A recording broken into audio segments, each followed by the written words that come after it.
projet Citoyenneté active et gouvernance ouverte au Tchad. Et c'était une initiative du Conseil national de concertation des producteurs ruraux du Tchad. Les détails avec nos correspondants de Bangor, Gapi de Blaise et Abakardini. Présent dans plusieurs provinces du Tchad, dont le Mayo-Kébi-Est fait partie, le projet Citoyenneté active et gouvernance ouverte au Tchad inscrit l'un de ses objectifs dans le renforcement de capacités des acteurs de développement, tant du secteur privé et public. Le contexte de Kagot, situé par le directeur du Conseil national de concertation des producteurs ruraux au Tchad, Justin Ahmad Créo, c'est le renforcement des capacités des organisations, des autorités locales et les médias qui jouent un rôle transversal. Ce projet, nous l'avons lancé en 2023, vous vous souvenez bien, et il a été donc présenté à tous les acteurs.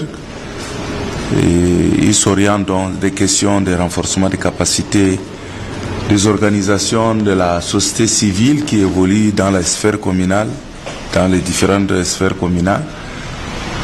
Et il s'adresse également aux autorités locales. Sous ces vocables-là, nous entendons les services déconcentrés de l'État et les communes qui sont un peu nos centres d'action directe. Et à côté de ces deux catégories, nous avons les acteurs des médias qui jouent énormément un rôle important de façon même transversale parce que c'est eux qui amplifient, qui informent, qui forment les bénéficiaires d'un projet sur son contenu. Ce projet est mis en œuvre par 3 organisations dont la structure Oxfam.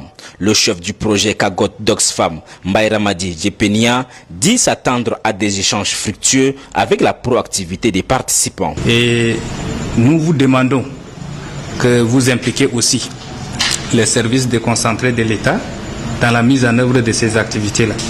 Et même les médias pour relayer tout ce que vous avez fait au niveau provincial. C'est vraiment important. Comme on a commencé ensemble avec les médias, avec les autorités locales. C'est indispensable que les informations soient partagées à tous les niveaux pour qu'on puisse mener à bon terme ces projets.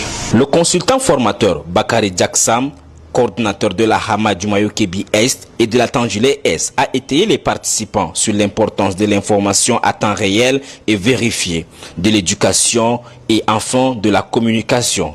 Il n'a pas manqué de faire un tour d'horizon sur la création des médias au Tchad. Nous l'avons également annoncé dans nos précédentes éditions que l'association